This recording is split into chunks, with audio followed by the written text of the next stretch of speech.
Сәлем жүректер, қалдарыңыз қалай? Бізде бүгін нұсқа талдау және де біз бүгінгі нұсқа талдауда геометрия есептерін қарастыратын боламыз. Осы геометрия есептерін талқылау арқылы біз грантқа бір қадам жақындайтын боламыз. Так, кеттік, олай болса бастайық. Бірінші есепте бізде сыртқы шаршының қабырғасы 10 см болса дейді, бойылған шаршының ауданы тап деген. Так, қараңдар, мынаның ауданы жалпы түрде қалай болады? Так, бұның ауданы кереміз, бұның бізде қабырғасы берілген 10 деп. Енді ішіндегі бізге шаршыға қарасаңыздар, мына ішіндегі шаршы бар емес па? Әрбір қабырғасын, сыртына жатқан қабырғаны әрбір қабырғасын екіге бөліп тастап жатыр, байқасаңыздар. Демек бізде мына 10-ды екіге бөлсем, мына бір бөлігі 5, мына бір бөлігі 5-ке тең болады. Одан кейін мына жақта дәл солай болады. Мына бір бөлігі 5, мына бір бөлігі 5. Әрбір қабырғасы солай болады, 5 болып бөлінетін болады мына бір нүктелерінде. Енді қараңыздар, мен ішінде жатқан шаршының ауданын қалай табамын, мынау не вале деген сияқты сұрақ болса, былай. Бізде тікбұрышты үшбұрыш деген үшбұрышта мынандай қағида бар. Егер де оның екі катеттері бірдей болса, онда өлшем бірліктері 6-да 6 немесе бір АА болатын болса, онда оның катет гипотенузасы міндетті түрде А түбірасты 2-ге тең болады. Жарайды ма? Міндетті түрде. Мына жерде дәл осы ситуация болады. Қараңыздар, менде 5-те 5 болып тұрма. Демек, мына бір бойылған шаршының бір қабырғасы 5 түбірасты 2-ге тең болады. Жарайды ма? Демек, менде шаршы пайда болды. Оның әрбір қабырғасы не болды? 5 түбірасты 2-ге тең. Әрбір қабырғасы 5 түбірасты 2-ге тең. Енді не істеймін? Маған шаршының ауданын табу үшін S тең болады А квадрат деген формула бар. Демек, не істеймін? Мына просто А квадрат деген жерге әкеп 5 түбірасты 2-ні қоя саласыңдар. S тең болады 5 түбірасты 2 деп. И так, бұрықта бай болады. 5-тің квадратын жеке табамыз да, оны көбейтеміз, түбірасты 2-нің квадратын жеке. Неге бұлай деп айтып жатырмын? Себебі мына жерде есептеуге келген кезде көп оқушы адасып кетеді. Мынандай егер бірде 2 сандар, түбірасты 2 деген сандар бір-біріне көбейтілетін болса, онда міндетті түрде бізде түбірлері бір-бірін жойып жіберіп, есептің шешімінде 2-нің өзі ғана қалатын болады. Так, енді не істеймін? 25-ті әкеліп көбейтемін деймін 2-ге, есептің шешімінде 50 қалады. И все, есептің жауабында 50 деген жауапты дұрыс деп белгілей салады екенсіңдер. Бітті, осымен бірінші есебіміз аяқталды. Екінші есепке қара. Екінші есепте мынандай үлкен коробка жатыр. Осы коробканың ішіне дейді 5, әрбір қыры 5 болатын қанша кубикте болады дейді. Давайте былай істейік. Әрбір қыры 5 болатын болса, кубик десе білесіңдер ғой. Кубик, рубик өздерің ойнап жүрген, ойнаған кезінде, мүмкін әлі де ойнайтындар бар деп. Так, әрбір қыры 5 болады. И осы бізге давайте бір көлемін тауып алайық. Бұның көлемін тауып алайық. Бұның көлемі так 5-тің кубы. Егер де осындай шаршы берілсе, осындай шаршы дегенде қорапқа берілетін болса, кубик, онда не істейміз? Оның аудан табу үшін, көлемін табу үшін А куб деген формула бар. Яғни мен 5-тің кубы деймін, бұл менде 125-ке тең болады екен. Все, бұның көлемін тауып алдым. Енді мен осындай 125 болатын, әр қайсының көлемі 125 болатын коробкаларды үлкен коробканың ішіне сыйдыру керекпін. Қанша ол сият десе, онда мен бірінші мынаның көлемін табам. Давайте бұның көлемін табу үшін АБС деген формула бар. Жарайды ма? Дәл осы жерге әкеліп, не важно, қалай болса да әкеп көбейтеріңдер. 50-ге әкеп көбейтесіңдер 40-ты, оған 15-ті, менде 30 мың деген жауап шығады. 30 мың. Демек, не істеймін? Не істеймін десең, потом не істеймін? Просто алып келемін, 30 мыңды бөлемін, бұл демей қойын, просто 30 мыңды әкеліп 125-ке бөліп тастаймын. 30 мыңды әкеліп бөліп тастаймын 125-ке. Сол кезде менде 240. Яғни мына коробканың ішіне әр қайсының көлемі 125 болатын 240 не сидыралады кем, кубик сидыралады кем, яғни есептің жауабын осылай деп белгілейді екенбіз. Түсінікті ма? Все, осымен мына есебіміз аяқталды. Қанша немесе сият десе осылай істейсіңдер всегда. Жарайды ма? Так, келесі есепте енді тікбұрышты параллелепипедтің бір төбесі ортақ үш жағының аудандары белгілі. Біреуі 35, біреуі 21 болу керек жақта, и біреуі 15. Енді ойлаңдар, примерно ойлаңдар. Қандай сандардың көбейтінсе менде 35-ті береді деп. Әрине ол 5 пен қаншаны? 7-ні. Демек менің параллелепипедтің ұзындығы 7-ге тең, ал биіктігі 5-ге тең деген сөз. Енді мына жақта қараймын, 15 қандай сандардың көбейтіндісі 15-ті береді, егер біреу уже 5 екен белгілі болса. иә, әрине біреу 5, демек мына бір шеттің ұзындығы ол 3-ке тең болады. 3, все, 3 табылды, 5 бар, 7 бар. Мына жақта менде само собой, мына жақта 7 болса, 7 мен 3-тің көбейтсе 21-ді итаке шығып тұр. Демек маған табу керек мына 3 қабырға еді, и олар менде шықты. Биіктігі, ені, ұзындығы. Не істеймін енді 7-ні 5-ке 13-ке көбейту арқылы параллелепипедтің бағанағыдай ABC деген формасына салу арқылы есепті шығара салады екен. 7-ні 5-ке 13-ке көбейтеді екен. Менде 105 деген жауап шығады. И все. Есептің бұл В вариантында тұрған жауап болады екен. Түсіндік па? Түсінгенскі болса комментарийға міндетті түрде түсінгенскі деп жазып кетіп отырыңдар. Келесі есепте енді былай дейсіңдер. Суретте 2 квадрат бірінің ішіне бірі салынған дейді. Егер АВ-ның ұзындығы 5 болса, мынаның бөліктің ұзындығы 5 болса дейді, онда дейді боялған бөліктің ауданын тап. Нарық боялған бөлікті көріпсіңдер ғой, осылардың маған ауданын табу керек. Бұны табу үшін білесіңдер, мені андай бір шаршы болса, қолымда шаршы тұр деп ойлаңдар, осы шаршыдан ішінен тағы шаршыны кесіп алып тастаймын. Менде арай мусор алып қояды, осы мусордың сендерге ауданын табыңдар деп тұр ғой. Получается, не істеймін? Бірінші үлкен шаршының ауданын табам, одан кейін алып тастаймын одан кішкентай шаршының немесін. S үлкен деп қойын, одан азайтамын деймін S кішіні, сол кезде менде S боялған бөліктің ауданы шығады. Жарай ма? Ал енді мен S кішіні таба аламын, S кіші қараңдар 5, 5, 5. Әрбір қабырғасы 5 болады шаршы. Оны таба аламын. S кіші менде қаншаға тең? 5-тің квадраты, менде білем, шаршының ауданын табу үшін А квадрат деген форма бар. Яғни 5-тің квадраты бұл менде 25-ке тең болады. Все, S кіші табылды. Енді мен S үлкенді қалай табамын десе, қараңдар, S-дің ұзындығы 3-ке тең дейді. 3-ке тең дейді. Онда не істеймін? Мына бір шетінің ауданын табу үшін, ұзындығын табу үшін менде мынандай бір фигура пайда болды.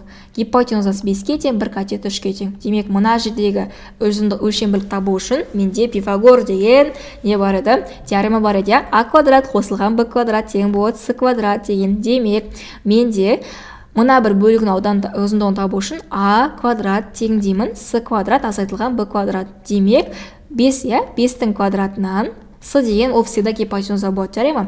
5-тің квадратына азайтып тастаймын 3-тің квадратын, сол кезде менде 25 азайтылған қанша? 9. Бұл менде 16. Ал 16 деген сан төбірасынан шықса, бұл деген А-ның ұзындығы 4-ке тең деген сөз, жарай ма? Демек, мынандай бөліктің ұзындығы 4-ке тең. Все. Мына шеті 3-ке, мына шеті 4-ке тең. Бұл бізде шаршы, демек, бұлар екеуі менде айналып келіп отыру керек. Мына шетім 3-ке тең болады, мына шетім 4-ке, мына шетім 3-ке, мына шетім 4-ке, мына шетім 3-ке, мына шетім 4-ке. Просто мен қайсы ұзынырақ болып тұр, сол шеттің барлығын 4 деп белгілеп, ал қай шеті қысқарақ болып тұр, сол жердің барлығын 3 деп белгілеп шықтым. Жарайды ма? И все. Да, енді қарайық, мына жақта менде сыртындағы шаршының емес пайда болды, 7 болды, мына шетінің қосындысы, мына шеті сол жетіні береді. Әрбір қабырғасының ұзындықтары жетіні құрап тұр. Демек, не істеймін? S үлкен таба аламын. Давайте S үлкен деп қоям, бұл менде жетінің квадраты, демек 49-ды береді екен. Келесі, онда мен мына жақта не істей аламын? S боялған табу үшін 49-дан, S үлкен шаршыдан келіп азайтып тастаймын. Не істеймін? S кішкентай де 25-ті азайтып тастаймын. 25-ті азайтам, сол кезде менде 24 деген жауап қалады екен. Бұл менде қандай жауап болады? 24 вариантының жауабы болады. Все, мен таптым, осылай есептеп табады екенсіздер. Келесі есепке көштік. Суретте берілген квадраттың қандай бөлігі боялған екенін анықтау керек. Қандай бөлігі десе, басисіңдер, қараңдар.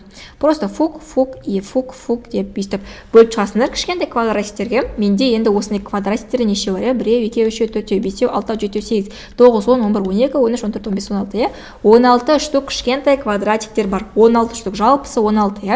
Сонда маған 16 и маған боялып тұрған бөлігі 1, 2, 3 боялып тұрған бөліктер 3. Демек мен есептің жауабында барып 3 бөлінген 16 деген жауапты дұрыс деп белгілеу керек екенмін. Жарайды ма? Все.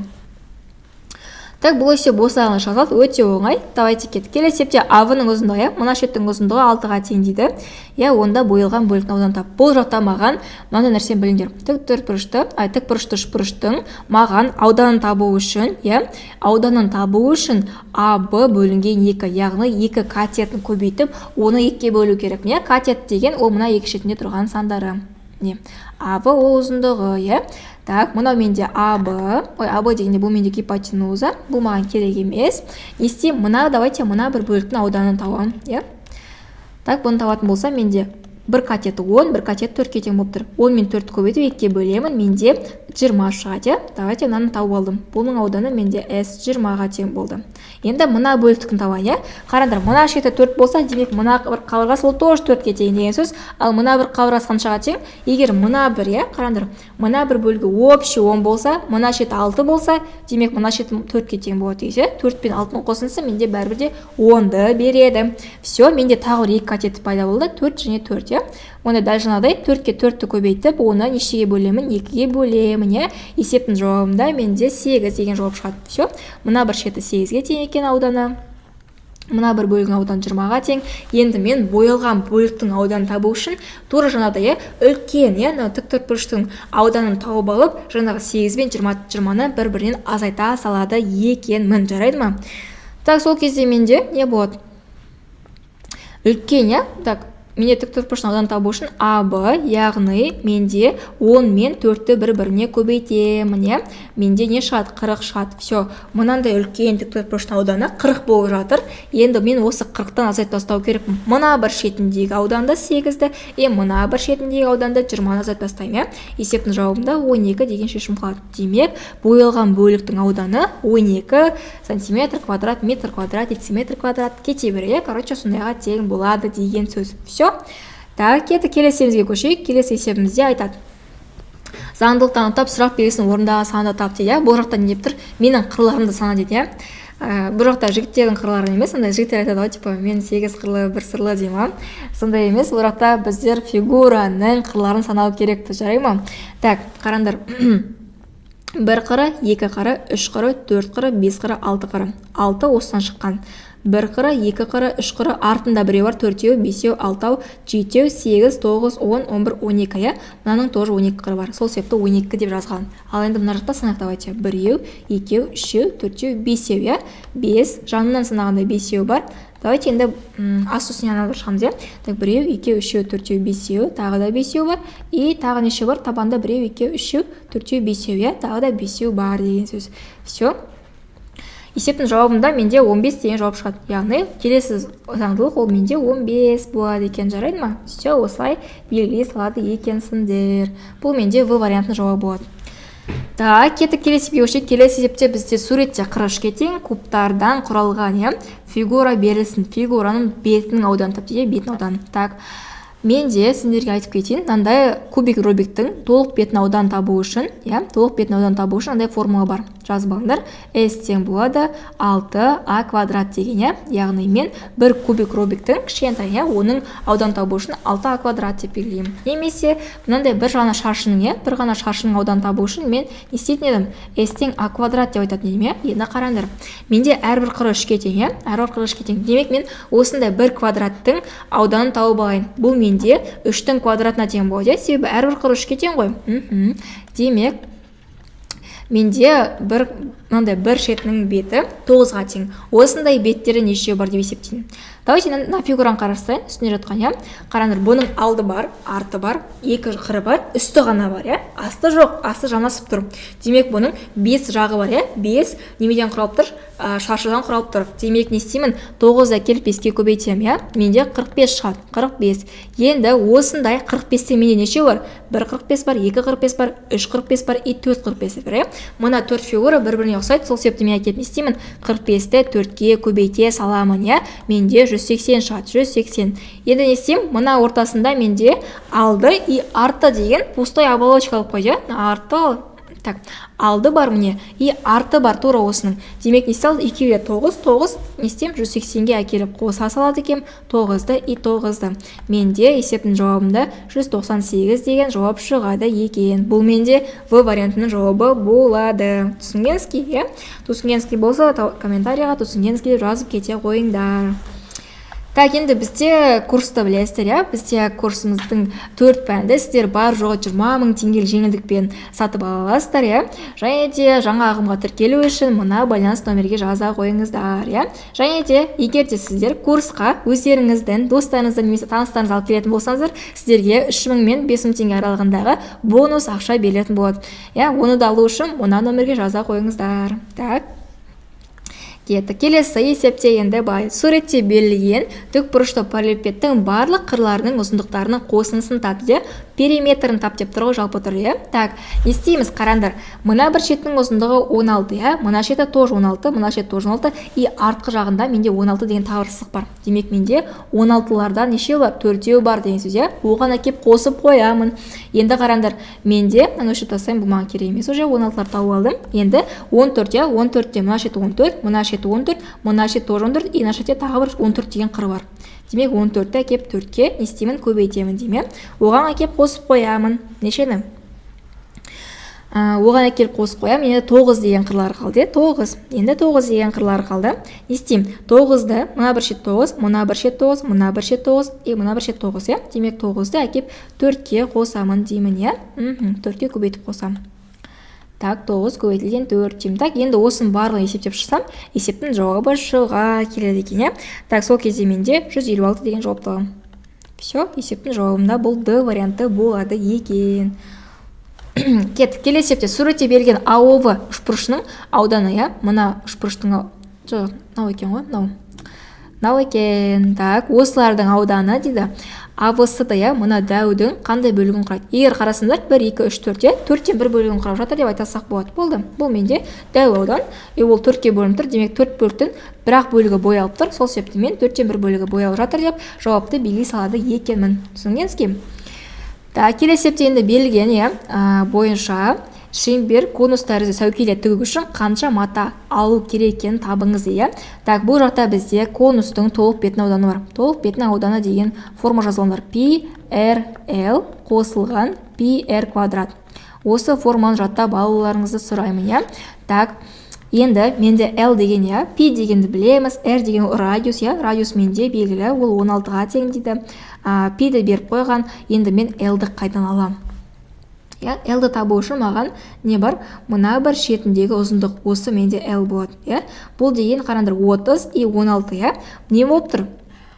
Тікбұрышты үшбұрыш шығып тұр. Табаны бір катеті 30, бір катеті 16 болып жатыр. Демек, мына бір шетіндегі ұзындықты табу үшін істеймін.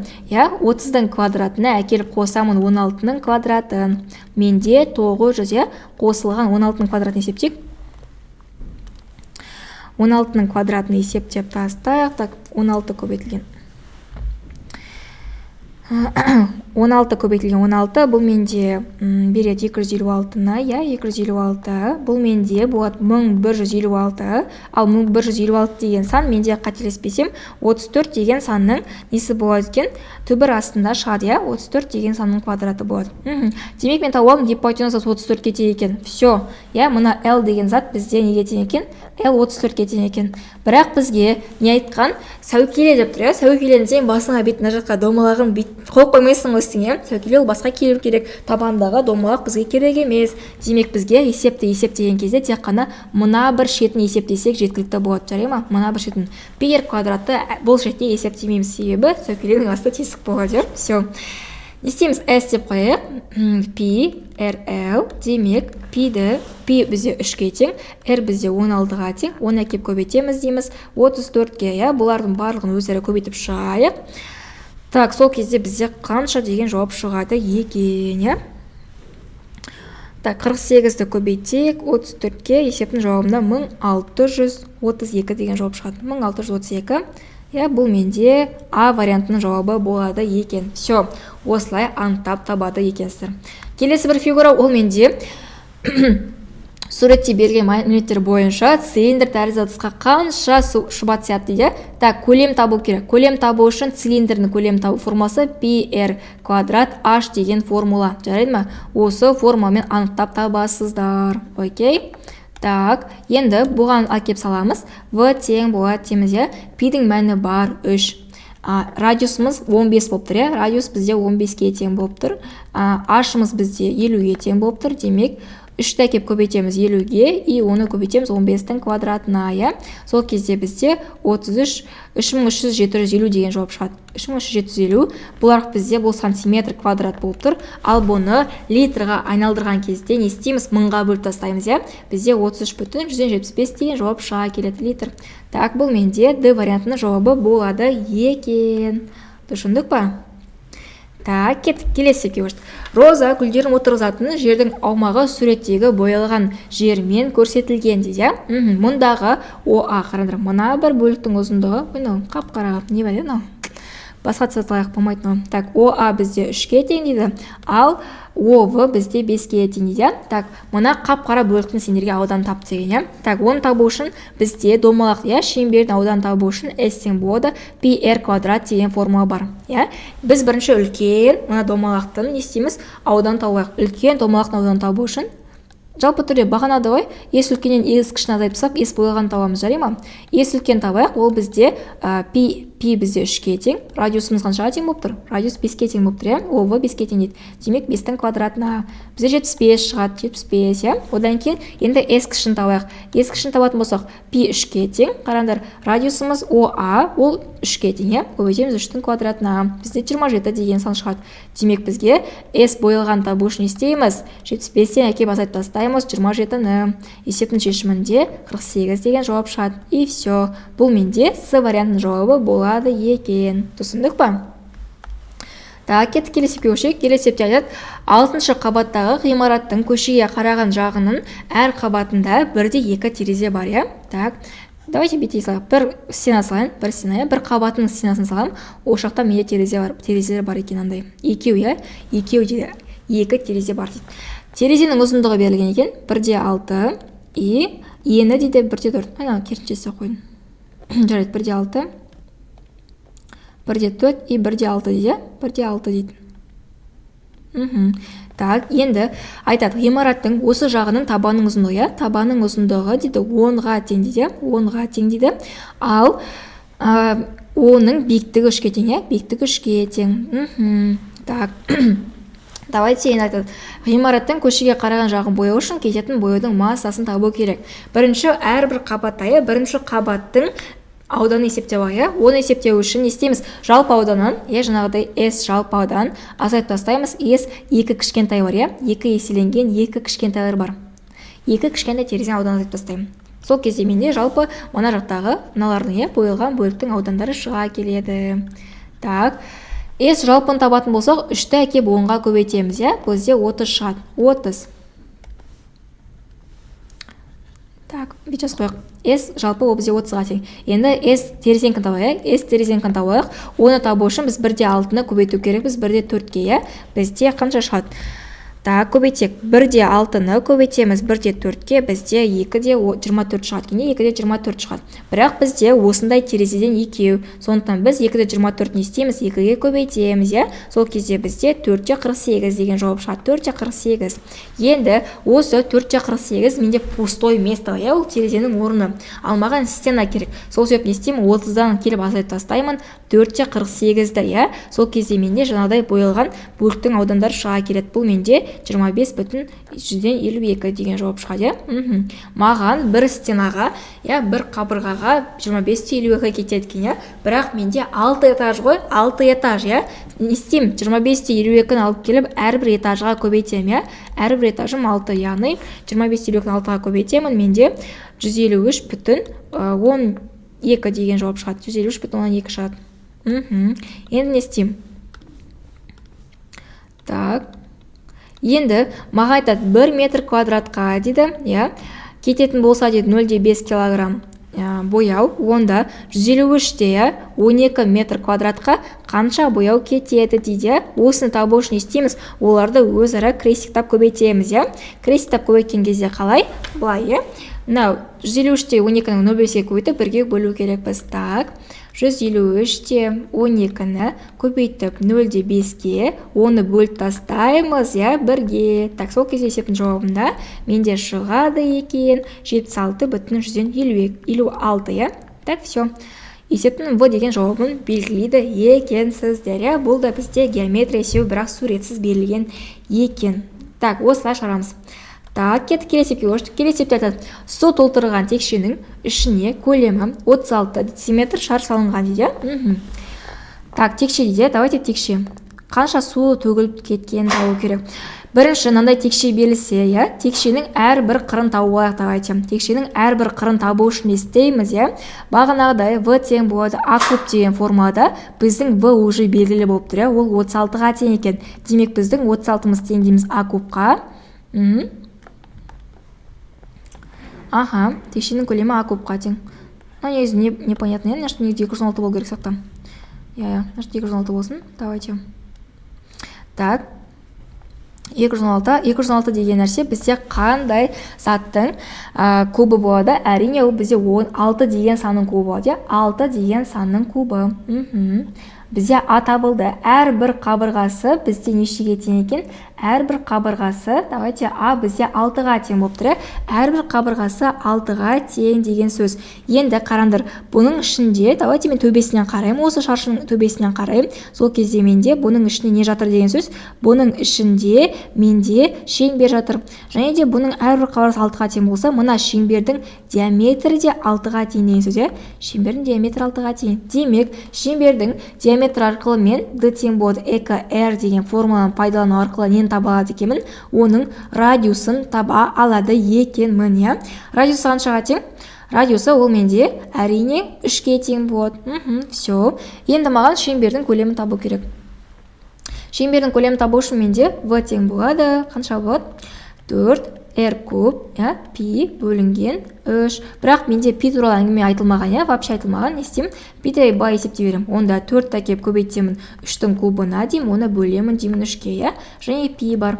Так, олай болса, менде 27 3 9, демек 36 болады екен, Демек, текшенің ішінде 216 дециметр кубтық текше ата салынады. Сол кезде менде еседі 36, 36 литр су төгіліп кетеді екен. Есептің жауабын апарып не істейміз?